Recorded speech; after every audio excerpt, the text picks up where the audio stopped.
Hi everybody, Adrienne here for Blue Fern Studios. Today I'm going to be doing a tutorial with you, sharing two different Blue Fern Studio chipboard pieces, corner flourishes, and bits of honey. I'm also going to be introducing to you Umber Dreams paper line, Shannon's Dream. It's a beautiful floral background with lots of color. There's some orange and reds and some pink undertones to it. So I'm going to be playing off these colors today with you and just showing you a nice three-dimensional layout, showing you how you can really pop those chipboards up to make them really shine. So right now what I'm going to start doing is I'm just going to prime my background. And I'm just taking some clear gesso and just doing once over with it. This is going to help because your paper is very porous and you just want to have a nice thin layer of gesso to just prevent soaking in of the watercolor into your paper. Right now, next I'm going to take some just white gesso and do a nice thin layer over my chipboard. I have two identical corner flourishes, and I'm just going to do a nice thin layer because this is going to help prime them so the watercolor does not soak into them. I'm going to make sure they have a nice even layer, but also not too much. Just wiping up the excess, going in on my second one.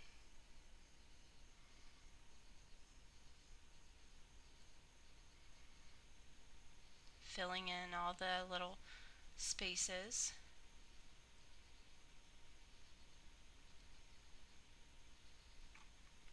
Right now what I'm doing is I'm just going to do a nice thin layer of glue because I'm going to directly glue this to the paper.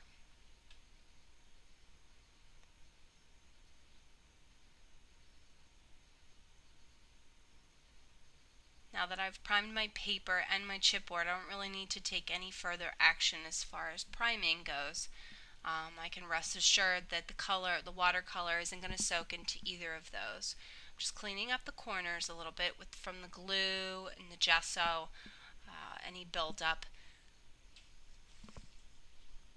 I'm just going to go in just a little bit more around the edges or the corners. Make sure everything's white.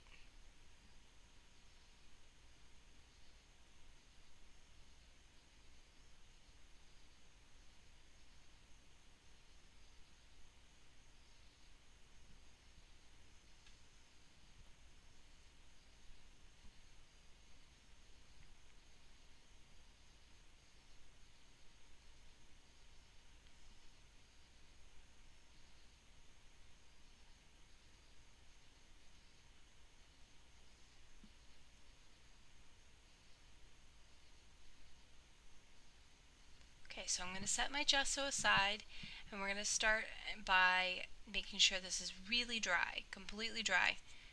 The reason why you want your white gesso especially be completely dry is it sometimes, if it's still wet, can muddy your watercolor and alter the hue or tone of it. It's not going to come out exactly how you had planned. So I'm just making sure everything's dry.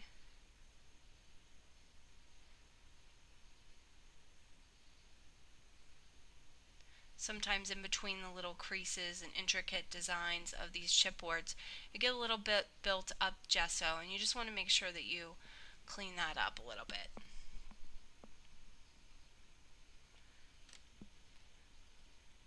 So finally we can get started on the watercolor. Right now I'm just laying down a paper towel and I'm going to wet my watercolors really well. I'm going to soak them with a spritzer full of water. Really get them nice and hydrated. Let them sit for a couple minutes. Right now I'm just taking a rosy color, which is the Umber Dreams does have a lot of rosy colored pink undertones to it, which is perfect. So I thought that that would make a nice base to start. So what you're going to do is you're really going to want to define your chipboard and make it pop out. So I'm just starting lightest to darkest and giving it a nice base color around. It almost is going to look like a butterfly wings behind her back. So I really want to make them pop. So just going in the little corners and creases and crevices, Just fill it in with a nice little pink. Make it really feminine and really complement the pattern paper. The pattern paper is absolutely gorgeous. There's some flowers and there's a really nice print background, but it's very subtle as well. Next I'm going to go in with my turquoise blue. The reason I chose to do a turquoise blue is it's not part of the paper background color, but I liked it in a sense that it was really going to accent my daughter's shirt in the photo, and it's going to really make that pop and complement it well. It's always better to layer your chipboard here and there and build the color. You can always build but not take away as much with your mediums.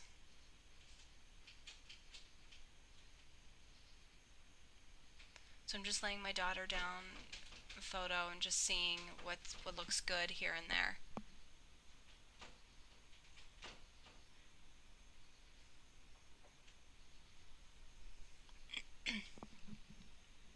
Just going in the cracks and crevices here, just filling in.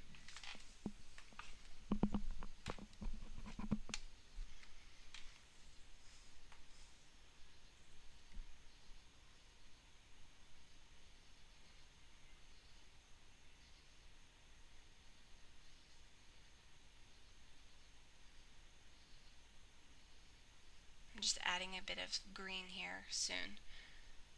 I'm going to next take my paintbrush and I'm going to tap on some color, make some splatters to really add some definition and define, just add some added interest to the background. And I want more behind the wings and a little less in front to make it look like it's shooting up out.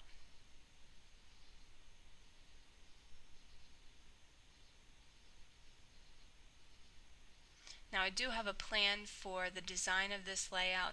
It's going to go from the bottom left up to the top right in design. So as you can see in the final product, I've added the bits of honey down in the left hand corner and then have it shooting up towards the right top, just to kind of add a direction or a flow of the mediums and the elements.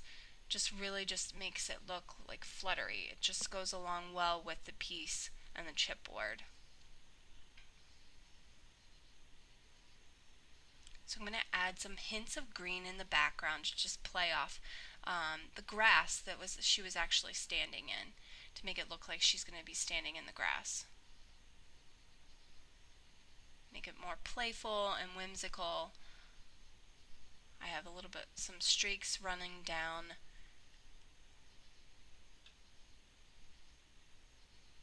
I'm going to go in with a deeper hue of acrylic here and just fill in lines. It's more of an olive color.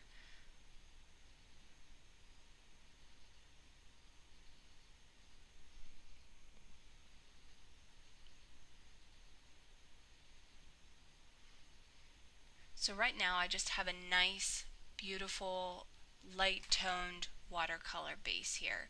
And then I'm going to be adding and adding and adding, and the hues are going to get darker, but you can keep it as light or as dark as you want. I'm going to start adding some real vibrant color here now, and I'm just really dabbing it up, just getting a nice soft base, and going and filling in with darker later. The one I'm using now is more of an orangish reddish tone. It's really going to start making this chipboard pop.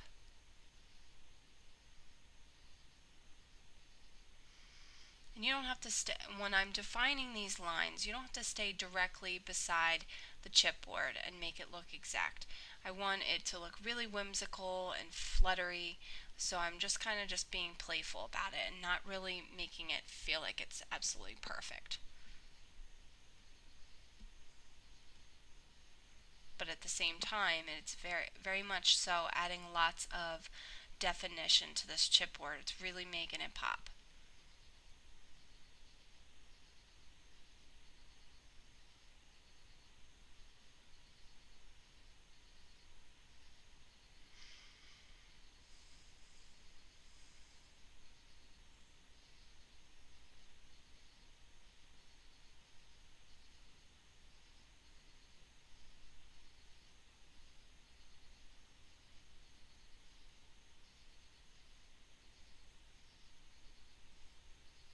Just laying it down, kind of getting a look. See? Now I'm adding lots of vibrant color and look like an extension of her handful of flowers. Just kind of complementing that.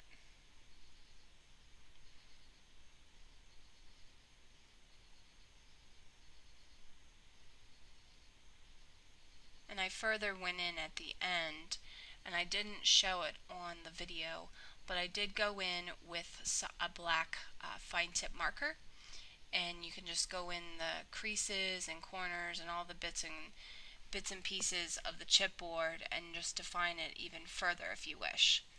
And that's really going to give it lots of shadow. Right now I'm just adding some green here and there. Next I am looking to see what I want to do with my second chipboard. And I'm going to basically do the same exact thing with this one. I'm just throwing on any excess paint that I had in that pot. Do the same exact thing with this one. Just go over the top.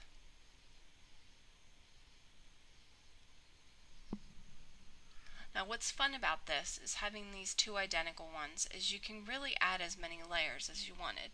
I only decided to do 2 corner flourishes, but if you wanted you could do 3 or even 4 and really just give it lots and lots of dimension. The tricky part about this here is I'm kind of playing around with it now, trying to figure out how I want to adhere it to her back to make it look dimensional. And I decided what I wanted to do in the end is add some super glue. That's probably the best thing that I just found would work.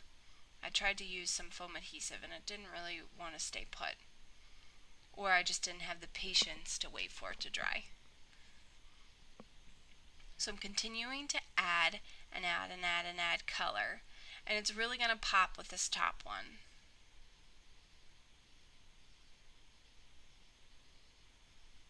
That color is really vibrant and pretty, and it's very multicolored, which is really going to add a lot of fun, interesting look to it. Just adding a little bit more green, greenish blue to this chipboard on the bottom.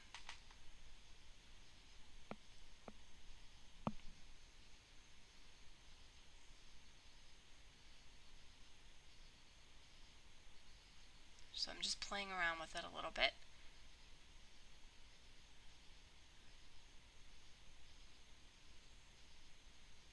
What I'm going to try to do is I'm going to try to put some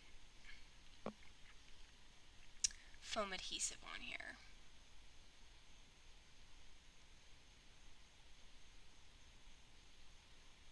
And I am going to add some glitter to the top. And the glitter is really going to make it really pop and look super sparkly and pretty, adding to the whimsical look of it. And it doesn't have to be exact, and you can just add just a little bit, and then the glitter is going to stick to the chipboard because it is still a little wet. I'm only adding it in certain areas as well.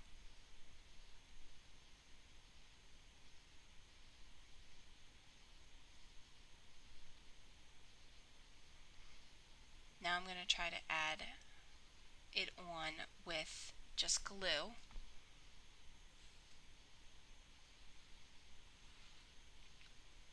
Adding some glitter to the top piece. And I also did define these by just going lightly around the edge with the top one with a marker, a black marker, just adding a little bit of shadow to the edges.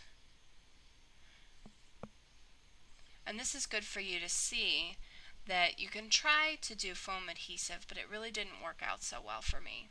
And you can try it. Most of the time the foam will work, and you can use this as an option in certain situations. But in the end I decided to do super glue.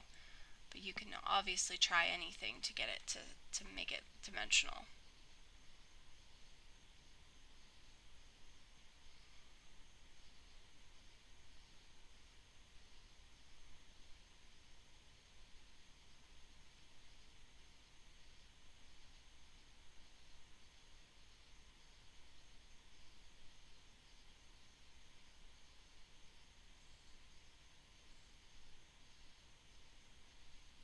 just getting a feel for what it's going to look like. It's so pretty, coming out so nicely.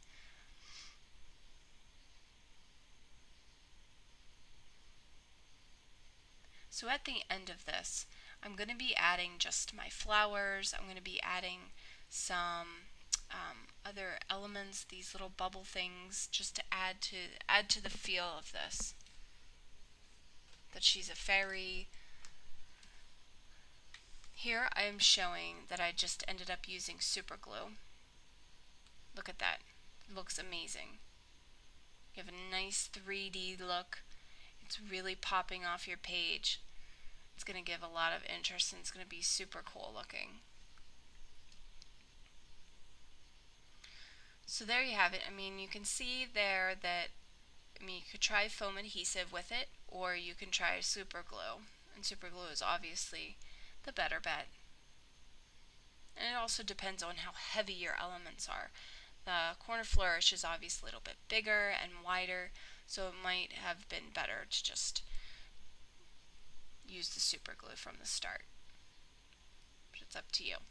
Next, I'm just going in and just coloring my bits of honey chipboard now. Just going to kind of do the same thing that I did with the corner flourishes, just adding a nice base of pink.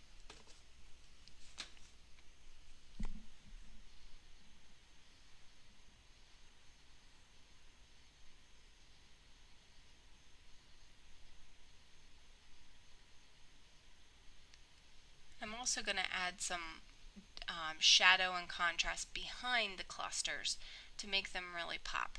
If I'm laying a light on light, it's really not going to pop as much if I add some color to the background and then add the lighter chipboard on top.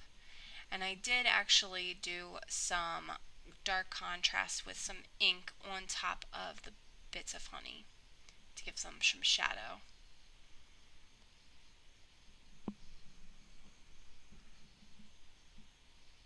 So I'm just kind of just drawing the paint down, kind of guiding it here and there. And here I am showing the flow, how it goes from that top right corner down to the left, and it flows with her wings. There's just direction and motion in the layout, which I really like. So I'm going to rip them off. And great thing about these is that you can tear them, you can use them for multiple layouts. I mean, look at this. I could even rip that slightly even further and make the most of this. Make the most of those chipboard pieces and really stretch them.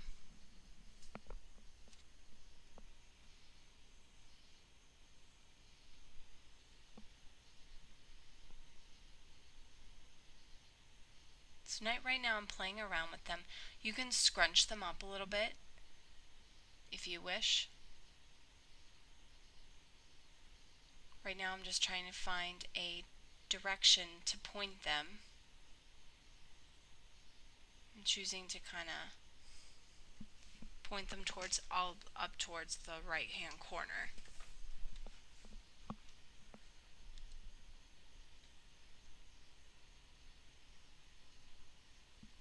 And that's pretty much it. So after this, I'm just going to add some flowers and you're done.